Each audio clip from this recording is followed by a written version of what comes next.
Life is short, but most people spend it like they have infinite time. Here's the reality. The average person lives just 30,000 days. That's it. Think about this. If you're 30 years old, you've already used up 11,000 of those days. Gone, never coming back. I should do it someday. But someday is a dangerous word. It tricks you into thinking you have all the time in the world. In the next 15 minutes, you'll learn powerful strategies to make your time count, not just managing it, but truly living it. These aren't generic tips about time management. These are deep insights about how life actually works. Chapter 1. Time Perception and Psychology. Time plays tricks on your mind, and understanding these tricks is your first step to mastering it. Remember when you were a kid, summer felt endless? A single day could feel like a week, but now years fly by like months. This is the time unit paradox, and it's not just in your head, it's how your brain actually works. Here's the science. Your brain measures time by recording new experiences. As a kid, everything was new. Your brain was constantly recording, making time feel slower. But as an adult, your routines make days blur together. Same breakfast, same commute, same Netflix shows. Your brain literally skips recording these moments. Just another normal day, stuck in his comfort zone. This is the trap of time blindness. But you can hack this system. Take different routes to work. Learn a new skill every month. Have conversations with strangers. Each new experience forces your brain to pay attention, making time expand again. And here's the biggest time perception mistake. We constantly overestimate what we can do in a day, but massively underestimate what we can do in a year. This is why people quit goals too soon. Chapter 2. Priority Management. Most people confuse being busy with being productive. They fill their days with tasks that feel important but don't actually matter. Here's a powerful tool, the deathbed test. Think about yourself at 90 years old looking back. Will you care about that extra hour at the office or that time you spent with your family? Suddenly, priorities become crystal clear. I'll finish this report first. Meanwhile, life's real priorities slip away one day at a time. Here's what successful people understand. Knowing what not to do is more valuable than knowing what to do. It's the two-list strategy. Write down everything you want to achieve. Now, circle the top 3 items. Everything else, that's your avoid list. Think about compound interest, but for life choices. Small daily investments in the right priorities multiply over time. But there's a catch. Social media, busy work, and constant distractions steal your attention from what truly matters. The solution: ruthlessly eliminate the non-essential. Your time is too precious for anything else. Chapter 3. Relationship Dynamics. Relationships work like bank accounts. Every small interaction is either a deposit or withdrawal. A genuine compliment? Deposit. Being late constantly? Withdrawal. And just like real banks, you can't make withdrawals if you haven't made deposits. I don't understand why they're upset. I only reach out when I need something. And there's the problem. Most people focus on big gestures, expensive gifts, grand celebrations. But here's the truth. Small daily deposits matter more. A random text checking in, remembering small details, being there during tough times. Here's something counterintuitive. Shared suffering builds stronger bonds than shared pleasure. Going through challenges together creates deeper connections than just having fun. And don't ignore your weak ties, those casual acquaintances and distant friends. They are your bridges to new opportunities, ideas, and perspectives. Strong ties comfort you, but weak ties help you grow. Want to expand your sense of time? Help others. It's the ultimate paradox. Giving time makes you feel like you have more of it.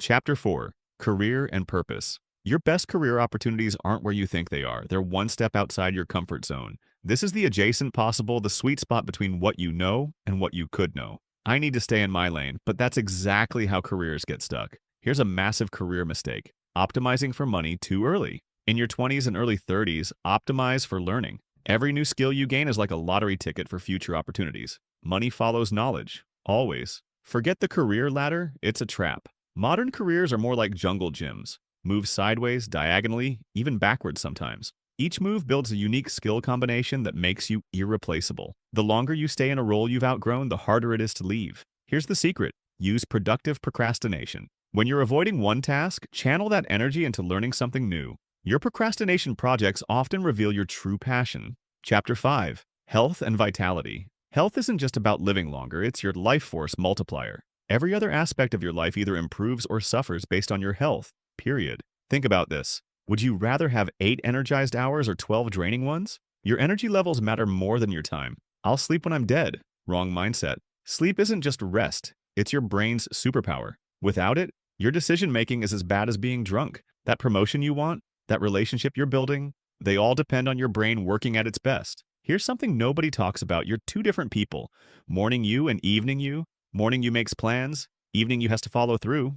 Don't let morning you be a tyrant. Want a life hack? Micro workouts. 10 push-ups here, a quick walk there, 5 minutes of stretching. These small movements add up. Your body was built to move, not sit for 8 hours. Remember this, physical movement creates mental clarity. Stuck on a problem? Move your body. The solution will come. Chapter 6. Learning and growth. Want to learn anything faster? Teach it to someone else. This is the teacher effect. Explaining something forces your brain to understand it at a deeper level. I'm not ready to teach yet, but that's exactly why you should teach. Your struggles make you a better teacher than an expert. You still remember what's confusing. Here's a secret learning hack. Read biographies. Why? Because each one gives you a lifetime of experiences in a few hours. Want to avoid common mistakes? Learn from people who already made them. Most people try to get good at everything. Smart people stay strategically bad at some things. It's called deliberate amateurism. It keeps your brain flexible and your ego in check. Constraints aren't your enemy. They're your superpower. Limited time, limited money, limited resources.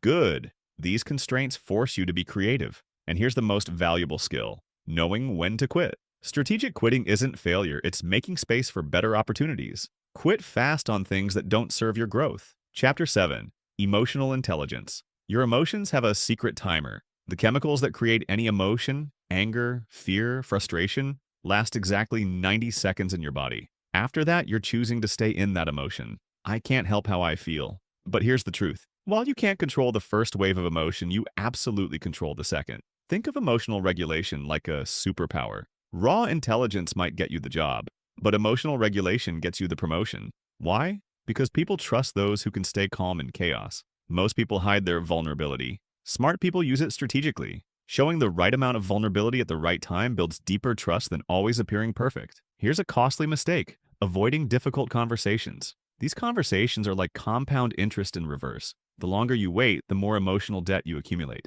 That small issue you're avoiding, it's growing bigger every day. And gratitude isn't just a feel-good practice. Unexpressed gratitude is like having money in a bank you can never withdraw from.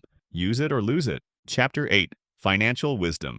Money isn't just about numbers in your bank account. It's about something far more precious: your freedom of time. Here's a truth most people miss. Making more money often makes you poorer in time. As your income grows, your lifestyle expands. Bigger house, more maintenance, fancy car, more worry, better neighborhood, longer commute. Finally, I can afford everything I want. But that's the trap. Lifestyle inflation is like running on a treadmill, moving fast but going nowhere. Think about time affluence. Would you rather make $100,000 working 80 hours a week or $70,000 working 30? Your true hourly rate includes everything you sacrifice for that money. Most people get this backwards. They buy objects but rent experiences. Smart people rent objects and buy experiences. Why? Because experiences appreciate in value. Objects usually don't. Here's the ultimate financial skill: building margins. Living below your means isn't about restriction. It's about creating space for opportunities. That space is your ticket to real wealth. Chapter 9. Creative living. Creativity isn't about waiting for inspiration. It works more like a faucet. When you first turn it on, rusty water comes out. That's your bad ideas. You need those bad ideas. They clear the way for the good ones. I'm waiting for the perfect idea. But that's like waiting for the water to get clean without turning on the tap. You have to push through the rust. Here's something counterintuitive. Creativity loves constraints. Give someone unlimited options, they freeze. Give them limited options, they get creative. Think about it. Shakespeare wrote in strict meter and rhyme. Those limits forced his creativity. Most people try to create and judge at the same time. That's like trying to drive with one foot on the gas and one on the brake. First, create, judge later. Document everything you create. Your brain is like a creativity muscle. It needs to see its progress to grow stronger. Those early terrible attempts, they're your proof of improvement. And here's the real secret. Combine skills nobody else combines. That unique intersection, that's your creative superpower. Chapter 10. Personal energy. Your energy is your most precious resource. Time management is useless without energy management. You can't do meaningful work if you're running on empty. Most people never audit their energy. They don't realize some activities give energy while others drain it. That morning walk, energy boost. That toxic friendship, energy vampire. I just need more willpower. But willpower is like a muscle, it gets tired. Smart people don't rely on willpower, they design their environment to make good choices automatic. Think about decision fatigue. Every choice you make takes energy. What to wear, what to eat, when to exercise. That's why successful people often wear the same things and eat the same breakfast. They're saving their energy for decisions that matter. Here's a counterintuitive energy hack: strategic incompetence. Being deliberately bad at non-essential tasks means others stop asking you to do them. Your energy stays protected for what you do best. Remember this, recovery isn't a waste of time. It's how you multiply your time's value.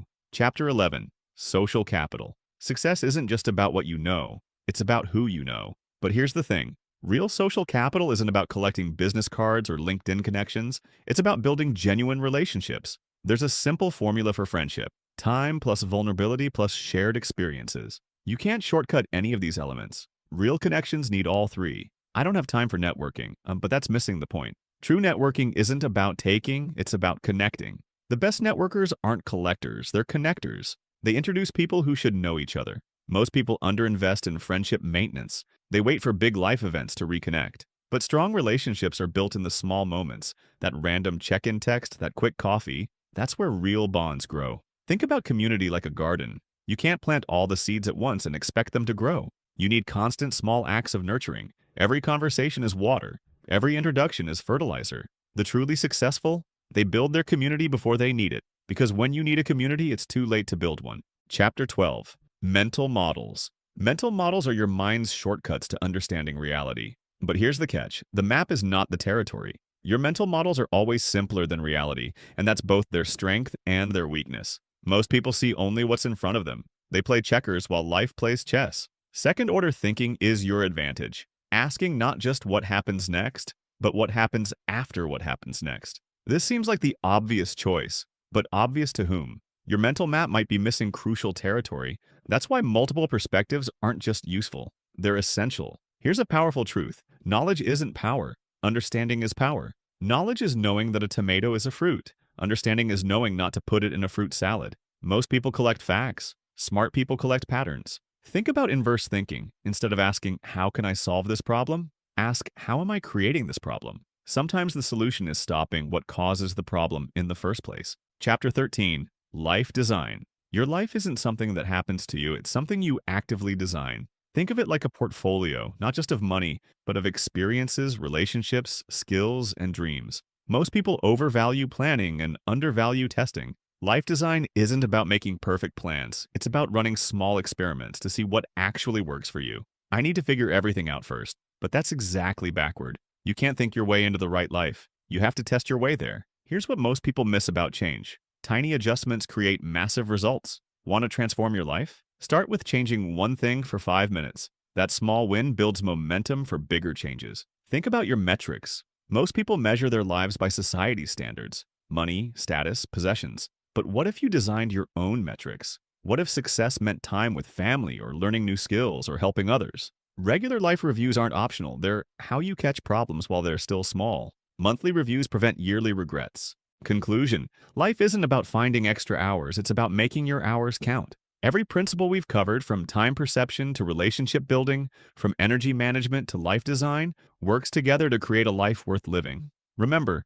time will pass whether you use it wisely or not. Your habits become your days become your years become your life. Start small. Pick one idea that resonated with you. Test it, refine it, make it yours. The best time to start living fully isn't someday, it's today.